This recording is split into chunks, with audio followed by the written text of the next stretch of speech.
আজকের ছোট গল্প বাবা। মনোরোগের ডাক্তারবাবু নিরাময় মেডিসিন স্টোর সংলগ্ন ঘরে সন্ধেবেলায় কয়েক মাস থেকে রোগী দেখছেন। নিজে একটি চেম্বার খুলেছিলেন। 1 মাসের রোগী এসেছিল দুটি, একজন পেটের ব্যথা ও আরেকজন কোমরের ব্যথা নিয়ে। প্রথমজনকে ওষুধ লিখে দিতে সে নিঃশব্দে চলে গিয়েছিল, কিন্তু দ্বিতীয়জন যখন জানতে পারল তিনি মনোরোগের ডাক্তার, তখন সে বলেছিল, সরি, আমি ভেবেছিলাম আপনি জেনারেল ডাক্তার, বলে উঠে চলে গিয়েছিলেন।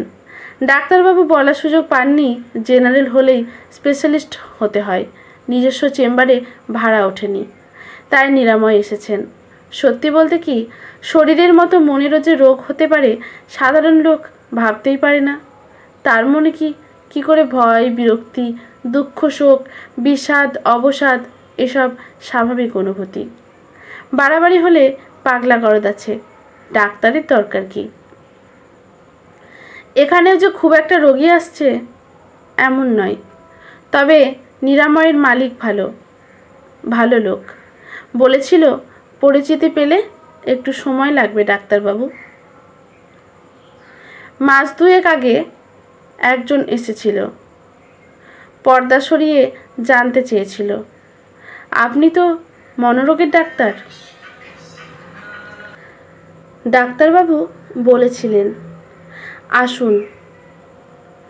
লোকটি চেয়ারে বসে বলেছিল, আমাকে একটু সময় দিতে হবে, আর আমার সমস্যাটা যেন অন্য কেউ না জানতে পারে। ডাক্তারবাবু বলেছিলেন, নিশ্চিন্তে বলুন। লোকটি বলেছিল, আমার নাম রঞ্জন মজুমদার, সানি বেকারির চিফ ডিস্ট্রিবিউটর, যাদের 5 টাকার সানি কেক খুব বিখ্যাত। বছর 30 ধরে এই সংস্থায় কাজ করছি। প্রথমে দোকানে দোকানে ভ্যান নিয়ে বেকারির কেক সরবরাহের কাজ করতাম। পরিশ্রম আর সততার জন্য আজ এরকম উঁচু পদে কাজ করছি। এই পাড়ায় থাকি, বাড়িতে আছে স্ত্রী, ছেলে, বৌমা আর নাতি, অন্যত্র থাকে। ডাক্তারবাবু বললেন, ভালো কথা, আপনার সমস্যা কি? রঞ্জন বলে চলল, মাস 3 ধরে একটা সমস্যা হচ্ছে। অচেনা লোক দেখলেই নিজের বাবা বলে ভাবছি। শুধু ভাবা নয়, তাদের সঙ্গে ছেলের মতো আচরণ করছি। 2-3টে ঘটনা বললে বুঝতে পারবেন। প্রথম ঘটনা, একদিন রাস্তা দিয়ে হাঁটছি, এক বয়স্ক ভদ্রলোককে দেখে মনে হলো বাবা। চিৎকার করে ডাকলাম, বাবা। ভদ্রলোক মুখ ফিরিয়ে আমার দিকে তাকালেন। কাছে গিয়ে বললাম, এই বয়সে একা একা কোথায় চলেছ? একা একা তোমার বাড়ি থেকে বেরোনো ঠিক হয়নি। আমাকে বললেই পারতে, তোমার যা দরকার এনে দিতাম। তো সেই বয়স্ক ভদ্রলোক তো অবাক, বললেন, আমাকে বলছেন? আমার তো বিয়েই হয়নি। খুব লজ্জা পেয়ে বললাম, ভুল হয়েছে, কিছু মনে করবেন না। ডাক্তারবাবু বললেন, এ তো আমারও হয়। সুন্দরী মহিলা দেখলেই মনে হয় স্ত্রী। রঞ্জন বলে চলল, দ্বিতীয় ঘটনা পাড়ায় ঘটেছিল। বাজারে যাচ্ছি, প্রতিবেশী বৃদ্ধ ভদ্রলোক বারান্দায় বসে আছেন, পরনে ছেঁড়া গেঞ্জি আর ময়লা লুঙ্গি। আমার মনে হলো বাবা যেন বসে আছেন। বললাম, বাবা কি পরে বসে আছো? একটা ভালো কিছু তো পরে থাকতে পারো, এতে তোমার আমার দুজনেরই সম্মান নষ্ট হয়। ভদ্রলোক বিস্মিত হয়ে চেয়ে রইলেন। আমি বাজার থেকে ফেরার সময় দোকান থেকে নতুন পাঞ্জাবি আর পাজামা কিনে ভদ্রলোককে দিলাম। ভদ্রলোক অবাক হয়ে বললেন, এসব কি? আমি ওর কথায় কান দিলাম না, বাড়ি চলে এলাম।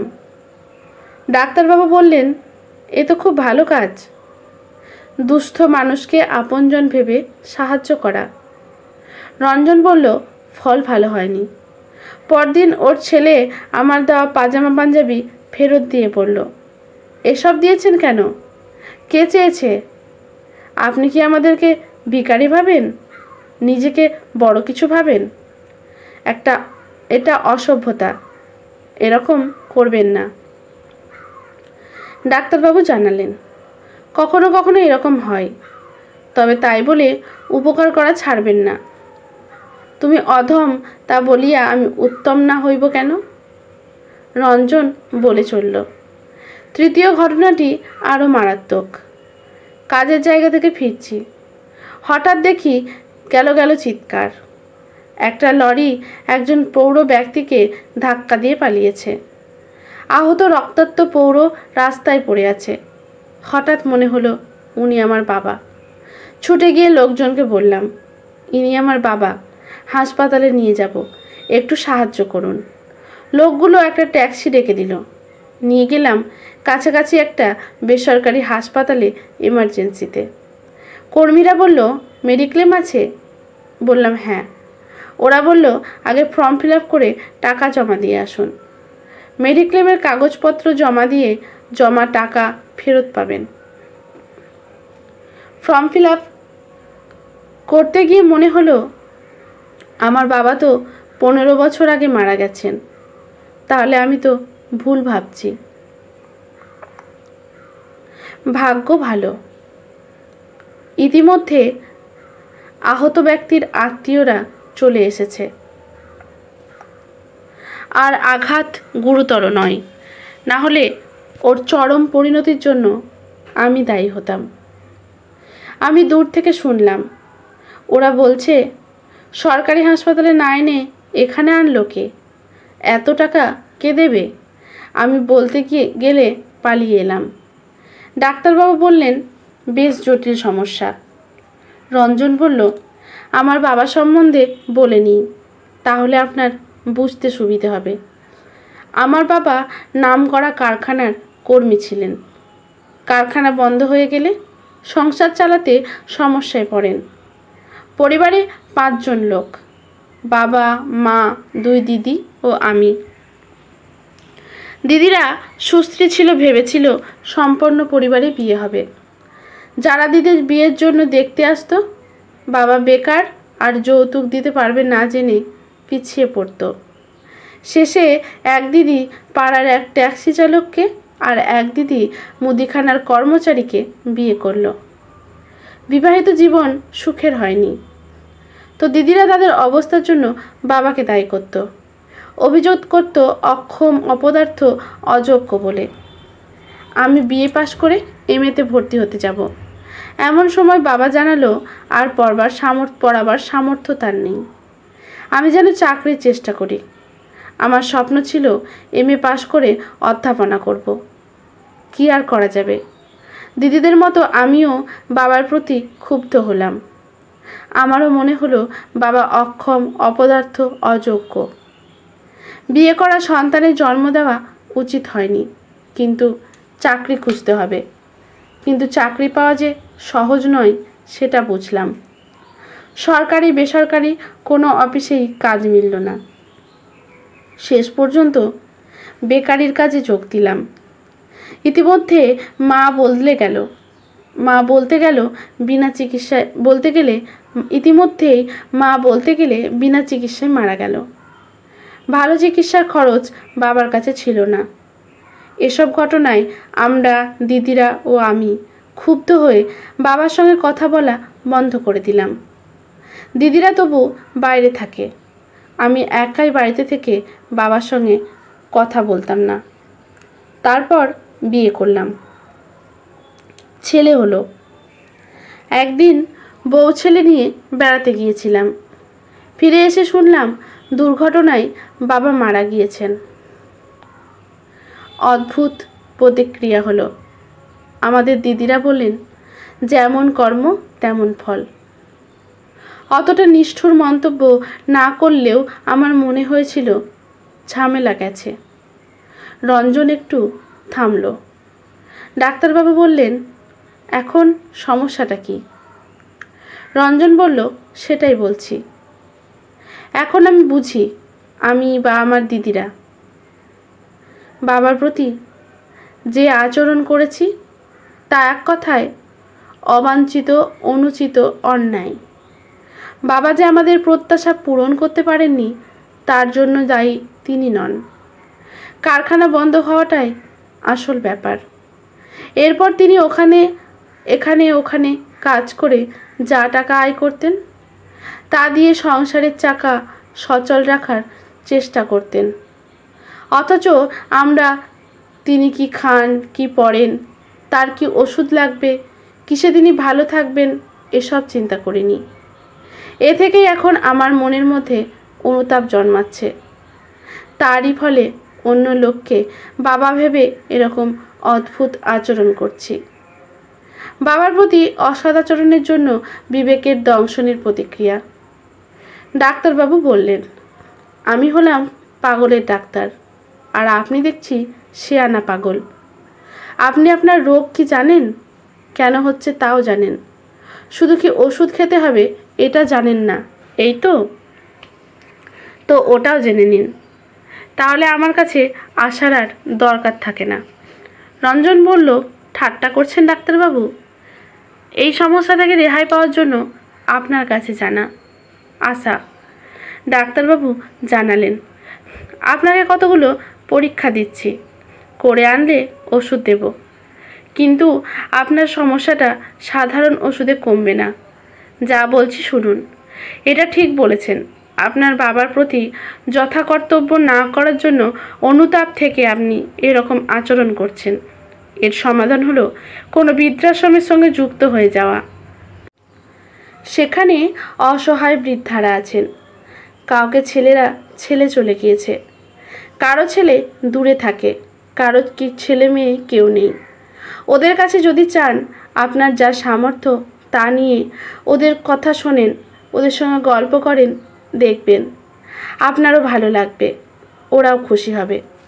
আমার সঙ্গে এরকম কয়েকটি বৃদ্ধাশ্রমের যোগাযোগ আছে।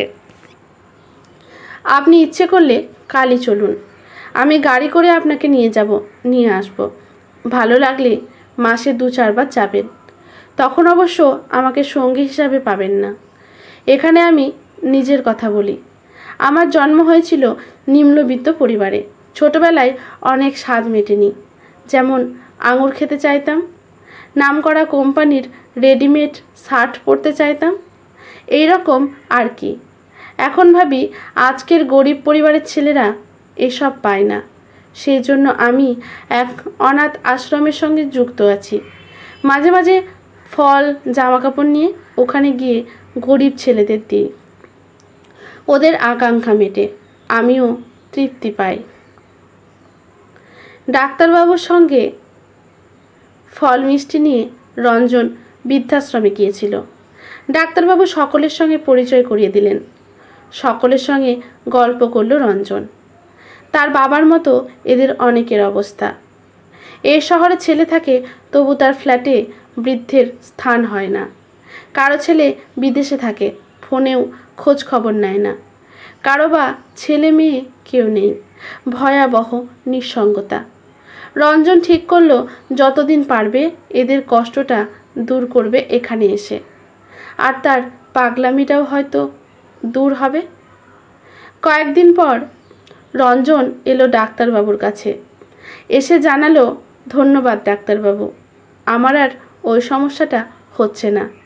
ডাক্তারবাবু জানতে চাইলেন, তাহলে আবার এসেছেন কেন? রঞ্জন বলল, ডাক্তারবাবু, আমার ছেলের কথা আপনাকে বলা হয়নি।